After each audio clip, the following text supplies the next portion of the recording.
They called her Etta May, the quiet seamstress of Ashgrove plantation. She never raised her voice, never defied an order, at least not where eyes could see. To the masters, she was nothing more than a pair of hands, small, nimble, precise. But among the slaves, she was Needle Sister, the one who could stitch up torn skin, fix a broken dress, or patch together a hope. In the years after the Civil War, when the smoke of freedom was still thin and uncertain, Alabama was a place of new chains made from old hate. The Ku Klux Klan had begun to rise like white ghosts from the ashes of defeat, men too proud to surrender, too cowardly to fight in daylight. They terrorized the freed, burned churches, hanged men who dared to read, and whipped women for walking on the same roads as whites. Etta May had seen enough burning crosses to know fire's language, but she also knew cloth knew how it could carry secrets. So when the Klan came to the old Beaumont place one night, demanding she sew their new robes and hoods 10 in total, she nodded, bowed, and whispered, "Yes, sir." What they didn't know was that every stitch she made carried more than thread. Inside each fold of white linen, she hid a quiet rebellion. Inside each seam, a promise of reckoning. And inside the lining of every hood, gunpowder. They wanted her to sow fear. Instead, she sowed justice. The year was 1868, 3 summers after freedom had been declared, but before it had truly arrived. Ashgrove Plantation sat near the edge of Lowndes County, where the cicadas never stopped crying and the river bent like a serpent through the marsh. The house still stood, though its paint peeled like old skin, and the once grand veranda sagged beneath the weight of years. The war had taken the men, the money, and the meaning, but the ghosts stayed behind. In a small cabin behind the main house, Etta May sat before her sewing table, a candle flickering beside her. Her fingers danced with the needle swift, practiced, silent. The soft hiss of thread sliding through fabric was a kind of prayer. She had been sewing since she was 6 years old, trained by her mother, who had been the Beaumont's house seamstress before her. When the Union soldiers came and freedom arrived, Etta May's mother had already gone to the grave. Etta had inherited her tools, a box of needles, a pair of silver scissors, and a thimble etched with initials worn smooth from years of use. Tonight, though, the tools felt heavier than usual. 10 hoods, Etta May. Mr. Garrison had told her that morning, his lip twisted around the words like they were poison. Clean work. We need 'em before Saturday night. The men will be riding. She didn't ask who they planned to ride for. She didn't need to. She'd seen the black smoke last week rising from Reverend Cole's chapel, the one built with freedmen's hands. She'd seen the body hanging from the sycamore outside town, the boy who'd been caught with a book. So when Garrison left, she closed the cabin door, locked it from the inside, and sat still until she heard his boots fade into the dark. Then she lifted the lid of her mother's sewing box. Inside, hidden beneath a false panel, was a small pouch of gunpowder. Her brother, Josiah, had given it to her before he was run off by a mob the year before. "For snakes," he'd said, pressing it into her hand. The 2-legged kind. Now, as the candlelight flickered across her face, Etta whispered to the empty room, "You said for snakes. Well, these ones wear hoods." She cut the fabric carefully. Each robe took hours to shape and fold, but it was the hoods that mattered.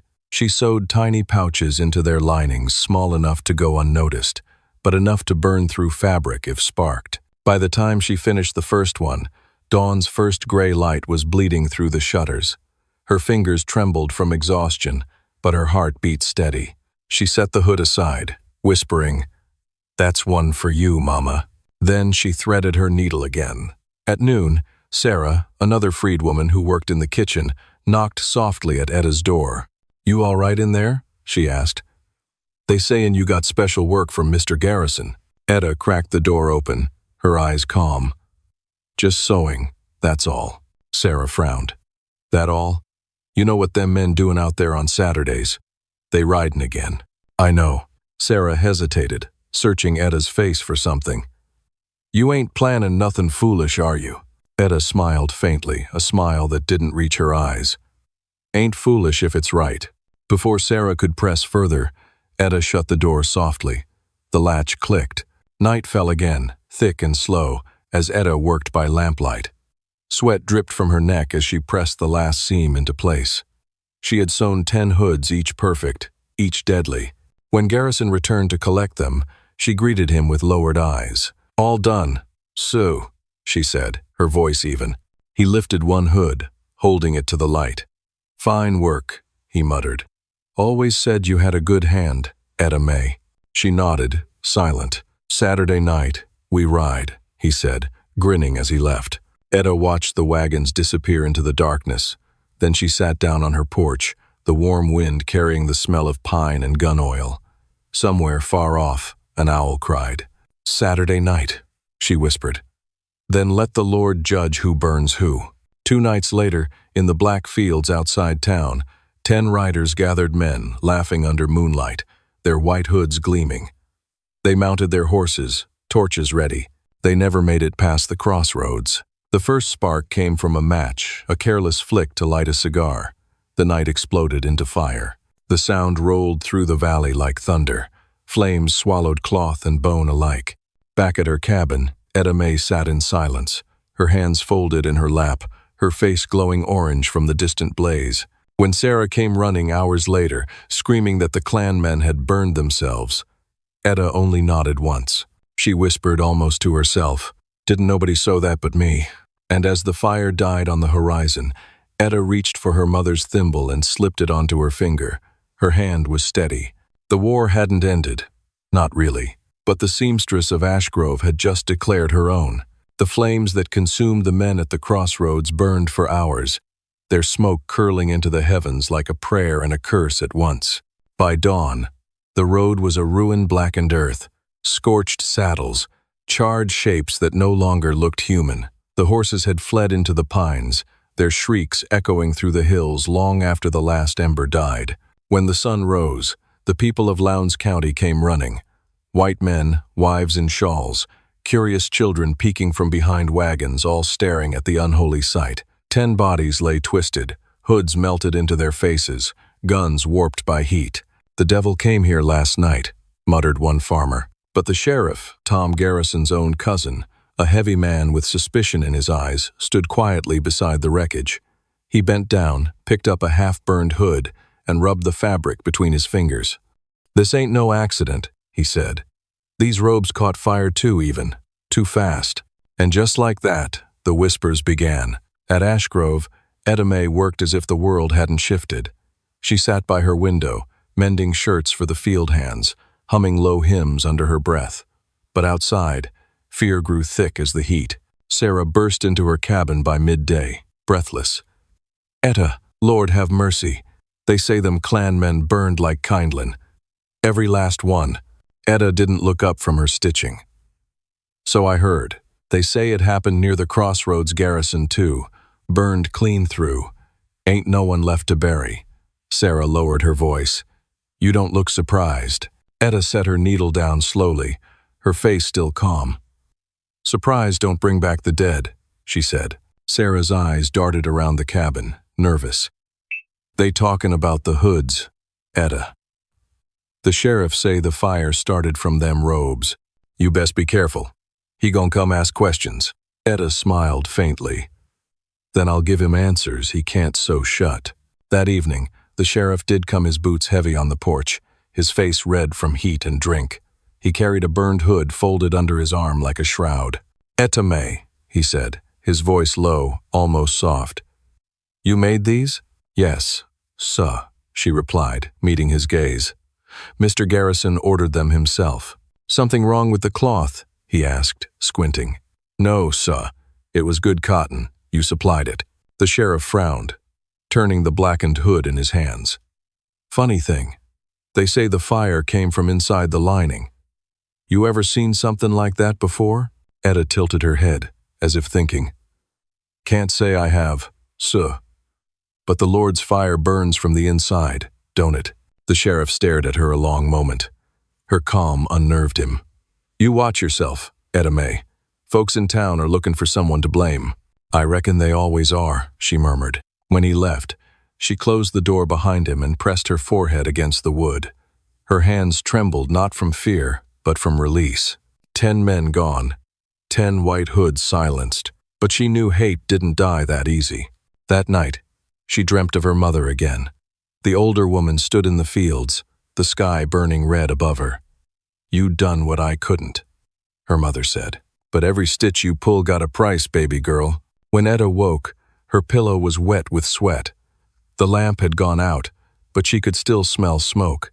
Only this time, it wasn't memory, it was real. She rushed to the door and saw it, a glow rising from the old barn near the main house.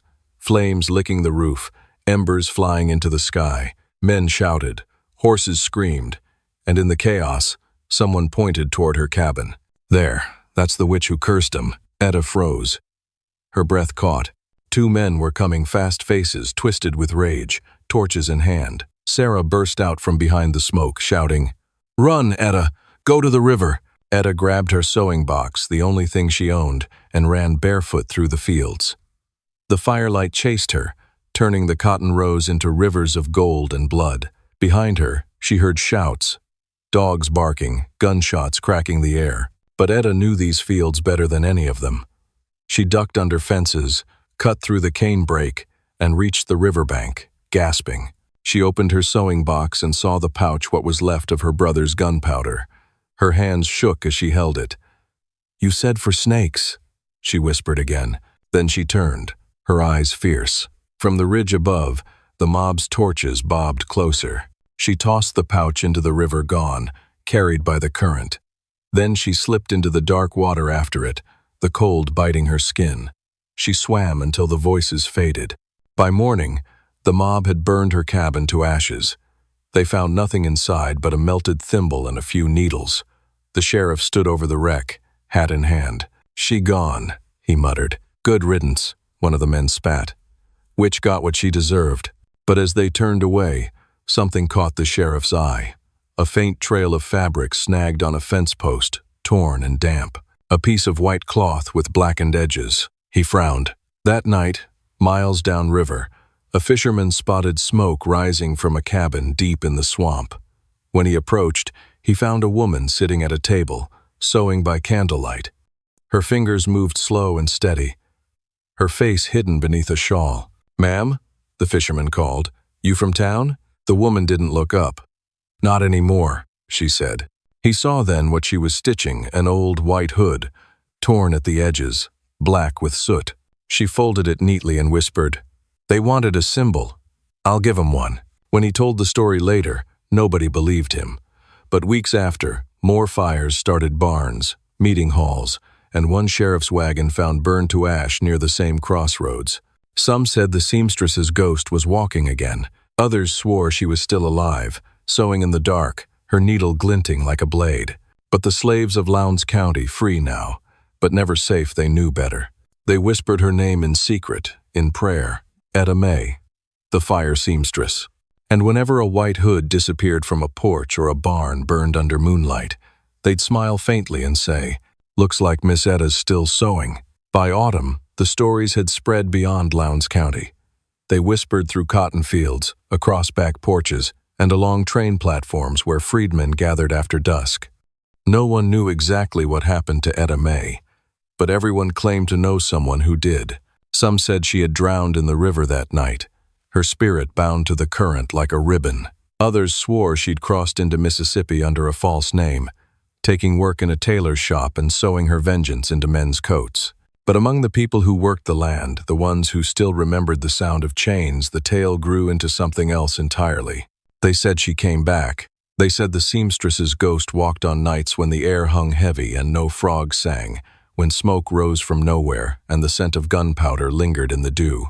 They said her lantern burned without flame, and her needle glowed red like an ember from hell. One night, at a farm near the Alabama border, a white planter named Harlan Bryce woke to the smell of burning cloth. He rushed to his porch, thinking his barn had caught fire again, but the night was calm. Then he saw her standing at the edge of the field, still as a post. A woman, tall and thin, her face half hidden by a shawl. "Who's there?" he shouted, gripping his rifle. She didn't move. Harlan took a step forward. "You best speak, woman." Then the lantern she carried flickered, except there was no flame. Just a pulsing red light, as if it burned from inside the glass. And when he raised his gun, the light went out. By morning, his field hands found him lying face down in the mud, rifle beside him, his eyes wide open, and his shirt scorched clean through as if fire had bloomed from his chest. News of his death reached Montgomery within days.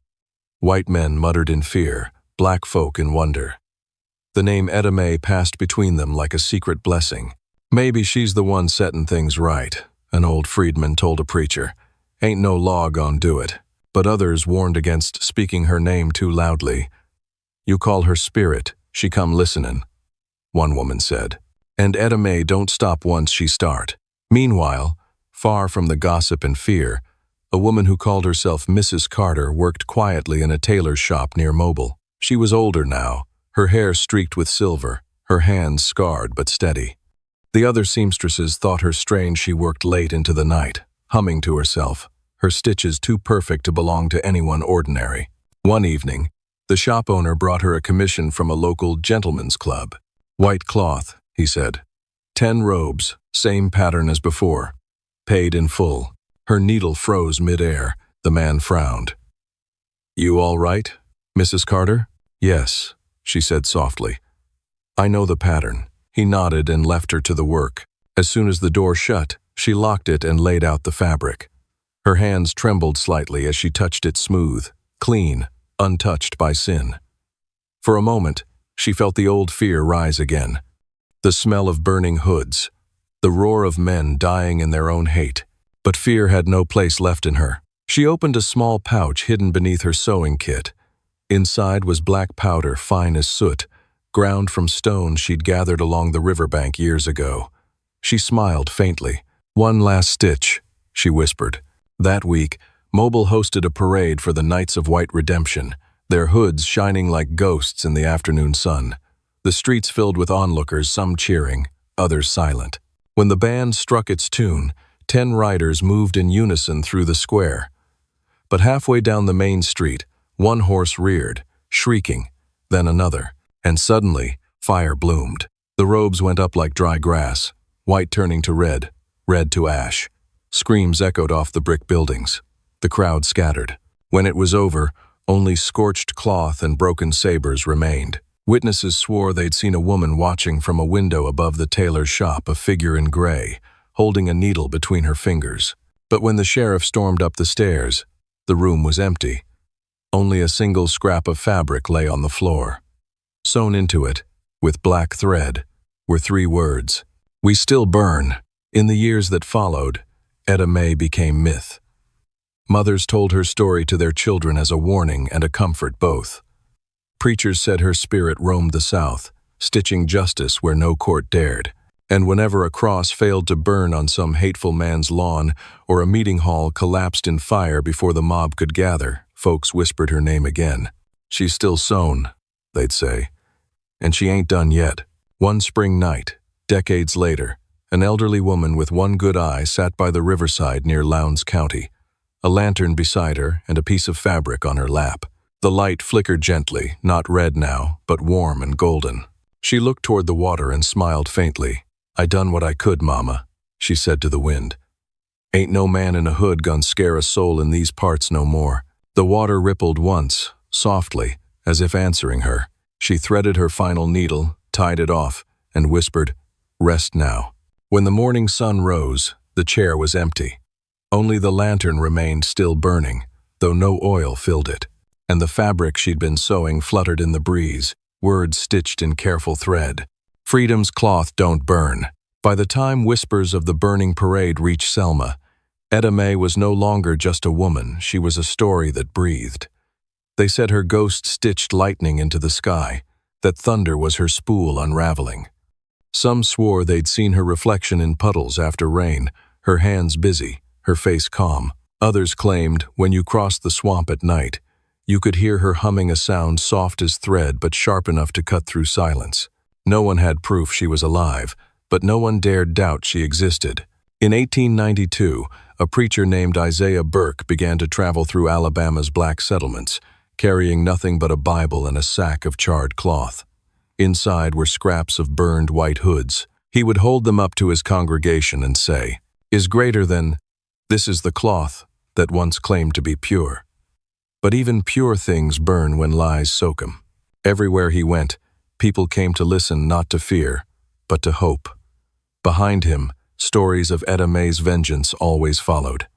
To the freed and the beaten, she was an avenger. To the cruel, she was a curse.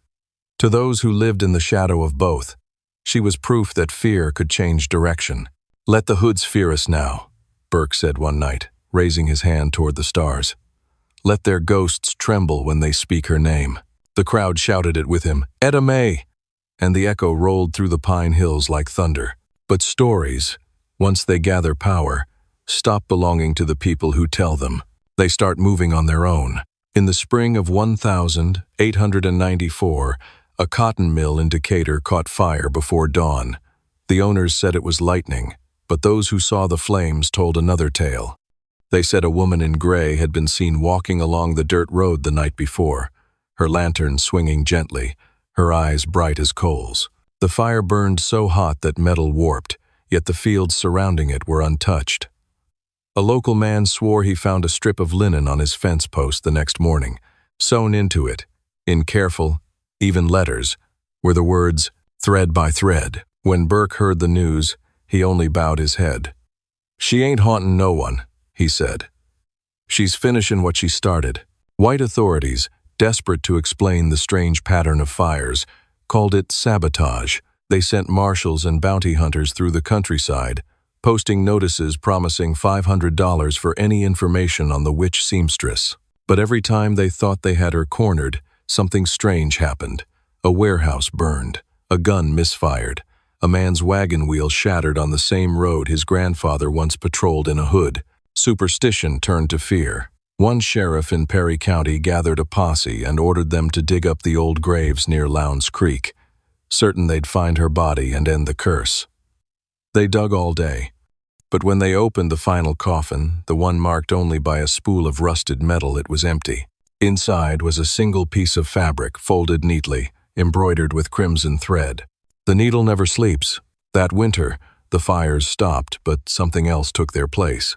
In small towns across the South, women began sewing together at night, by candlelight, in hidden rooms. They mended coats for the poor, stitched blankets for newborns, and quietly added patterns of 3 red stitches to the corners of their work, a secret sign of defiance. They called themselves Etta's Circle. Many couldn't read or write, but they learned to communicate through patterns. Certain colors meant safe house, certain shapes meant danger ahead. Their thread became a language, their sewing a revolution. When the white patrols caught wind of it, they tried to ban all nighttime gatherings. But for every woman arrested, 3 more took her place. By 1899, the phrase, "she's sewin' again," had become a warning whispered among men who still clung to their hoods. They started locking their doors tighter, praying longer, drinking harder. Some even burned their robes willingly, just to sleep without nightmares. One was overheard crying to a preacher, "I can hear her needle in my sleep." In the early years of the new century, the legend reached beyond Alabama. Across Georgia, Mississippi, and Louisiana, stories of the seamstress's ghost became part of local folklore. In some towns, children left spools of thread on their porches on the anniversary of the burning parade, to keep her spirit busy sewing, not burning, as the elders said. But in others, the day was celebrated. Lanterns lit the riversides, and hymns filled the air songs, not of mourning, but of freedom stitched from fire. In 1907, long after her supposed death, an elderly black woman arrived in Montgomery with a young girl at her side. She introduced herself only as Miss Edna, a seamstress looking for work. Her eyes were clouded with age, her hands trembling, but her stitching was flawless. She took in apprentices, teaching them how to sew with patience, how to hide strength in every thread. And when one girl asked her why she always hummed the same tune, Miss Edna smiled faintly and said, "It's a song from before the world turned mean." She never spoke her real name. When she died, quietly, 10 years later, they found a small square of fabric in her hand. It was old, smoke-stained, and embroidered with 2 words only she could have written. Still here, the fire she started never truly ended. It simply changed shape, burning now in words. in courage, in the small, steady hands that refused to tremble when they reached for a needle. And every time a woman in Alabama threaded her needle under a low light, her shadow long against the wall, she could almost feel another presence beside her, silent, steady, humming softly. The ghost of the seamstress, watching, sewing, waiting. Because Etta May didn't just make clothes, she made history. By the time the world turned to the 1920 seconds, Alabama had changed its face, but not its heart.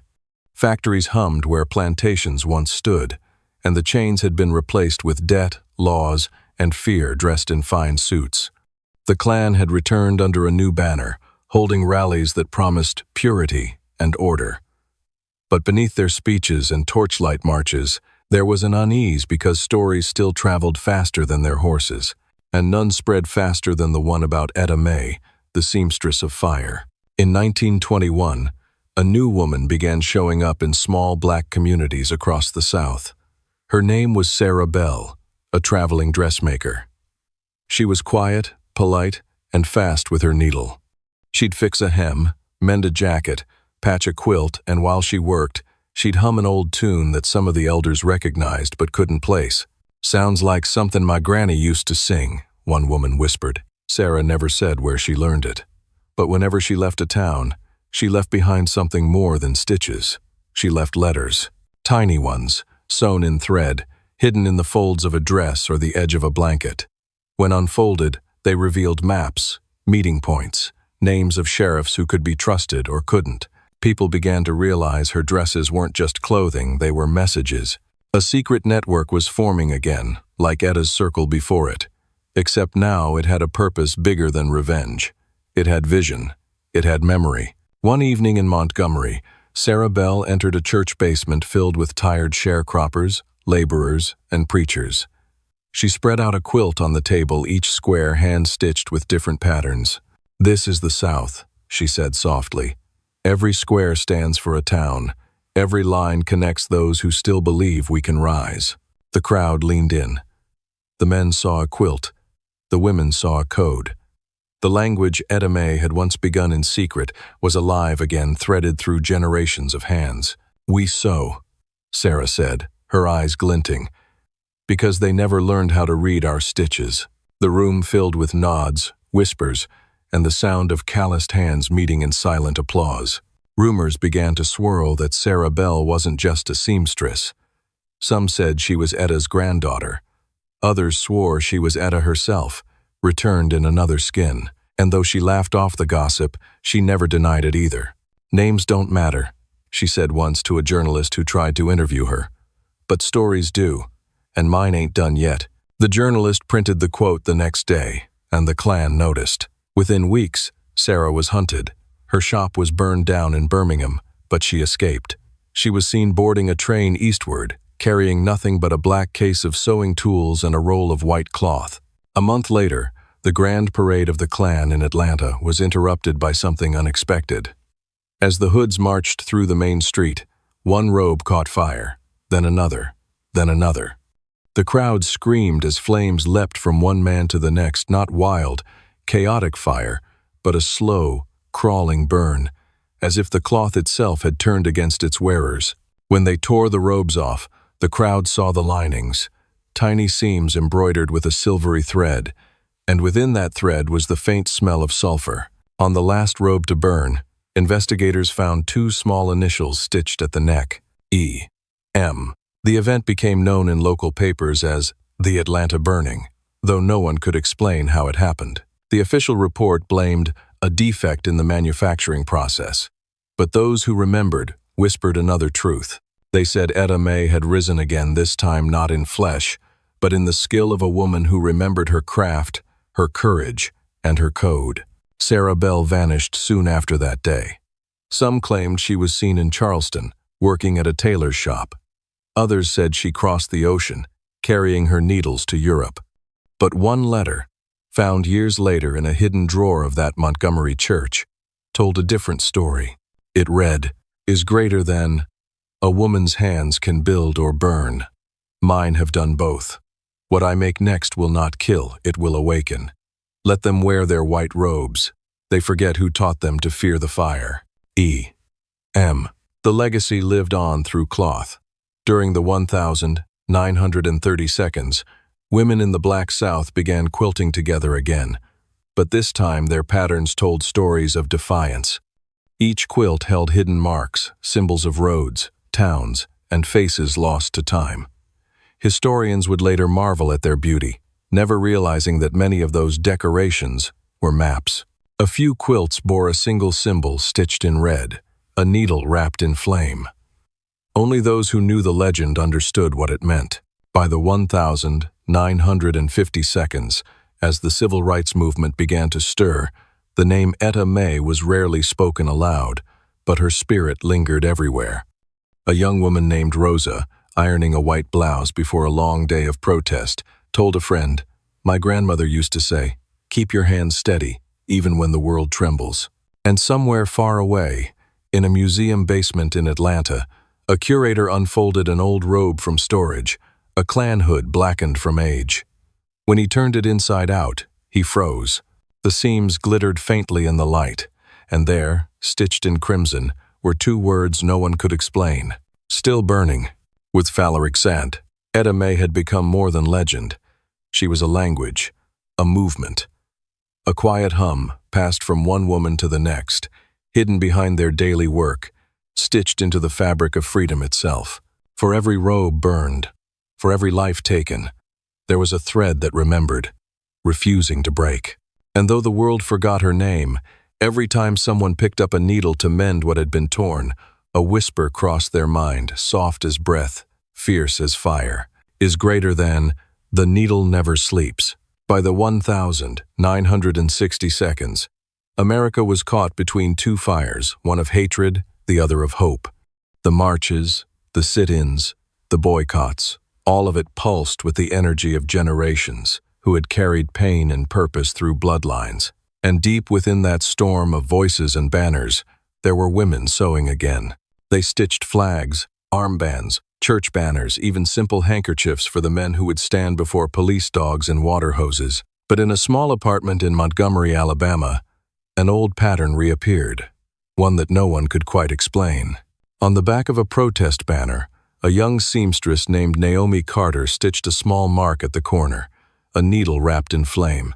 She thought it looked pretty, something her grandmother had shown her once. Her grandmother, who had whispered old stories when Naomi was a child, stories of a woman named Etta May, who taught the cloth to speak. Naomi never thought much about it. But that night, as she and her friends finished sewing banners for the upcoming march, one of the older women noticed it. Her name was Miss Alberta, a midwife with silver hair and eyes that missed nothing. She traced the symbol with her fingertip and froze. "Where'd you learn that?" she asked quietly. Naomi shrugged. "Grandma showed me when I was little. Said it keeps your hands safe." Miss Alberta looked around the room before lowering her voice. "Child, do you know what that means?" Naomi shook her head. Miss Alberta smiled, but it wasn't a happy smile. It was one heavy with memory. "It means someone in your bloodline once fought fire with fire. That mark came from a woman who burned the men in hoods." Naomi laughed nervously. "You mean the Klan?" Alberta nodded. "A seamstress. Name of Etta May. She ain't in no history book, but she's in the hands of every woman who ever stitched freedom into cloth." Naomi looked down at her work. The red thread seemed to shimmer faintly in the lamplight. "So you're saying my grandma knew her?" Alberta's eyes softened. "Maybe not knew her, but she carried her, like all of us do." The next morning, Naomi marched. She carried her banner high, its edges glowing with that hidden stitch. Police blocked the road. Men shouted from behind barricades, but when the batons came down, Naomi didn't run. Later that night, as she tended to her bruises, she found that the edge of the banner had been torn, but the flame-stitched mark was still intact. She touched it and felt a strange calm, as though invisible hands steadied her. Over the next few months, more women began using that same pattern. They didn't plan it. They didn't even realize it at first.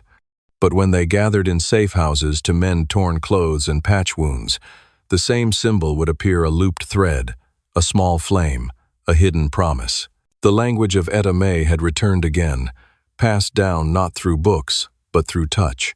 In Selma, a reporter took a photograph of one of the protest banners before the march to Montgomery. When the picture was printed, the edges of the cloth caught the sunlight in a peculiar way, and in the bottom corner, barely visible, was that same mark.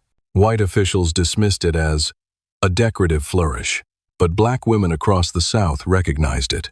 Soon, the mark appeared on quilts hung in churches, on ribbons worn during marches, on funeral sashes for the fallen. It was a symbol, now quiet but unyielding. It said, "We remember who came before us, and we do not fear the flame." One evening, Naomi received a letter. It had no return address, only a folded scrap of aged muslin inside. On it was written, in spidery handwriting, "Is greater than, they burned our cloth, but not our courage. Sow your truth, child. Make them wear what they fear again. E.M." Naomi's hands trembled. She looked again at the initials. She knew they couldn't belong to her grandmother. She'd died years ago, but something about the letter felt alive, as if it had waited decades for her to open it. Years later, Naomi would become a teacher. She ran a small sewing class for girls in Birmingham, teaching them how to make dresses and uniforms. But she always began the first lesson the same way. "Every stitch has a story," she'd say, "and some stories burn brighter than fire." On the back wall hung a single quilt, made of mismatched squares. Each student was asked to add one. Some stitched symbols of peace. Others sewed names of loved ones lost. But Naomi's square remained the same, a glowing red flame caught in a circle of thread. When a reporter asked her what it meant, she only smiled. "It's a family mark," she said, "a reminder that some women fought wars with needles." By the time the Civil Rights Act passed, Naomi was in her 40s. She never saw herself as a hero, but one night, as she folded her quilt, she noticed something strange. In the corner seam, where she'd accidentally pricked her finger years ago, a faint stain of dried blood remained. Right beside it, the thread seemed to shimmer as if freshly sewn. She leaned closer, whispering softly, "Etta, we did it." The candle beside her flickered, and in that trembling light, Naomi could have sworn she saw the faint outline of a woman's hands, rough, scarred, steady guiding the flame back through the cloth. The legend of Etta May never made it into textbooks, but her fire lived on through generations of women who refused to be erased: seamstresses, nurses, teachers, mothers, each one threading resistance into the very fabric of their lives. And somewhere, in a forgotten attic, an old robe still hung in the dark, its seams stitched with silver and red. Every few years, when the air turned hot and heavy, the cloth would shift ever so slightly, as though the threads remembered.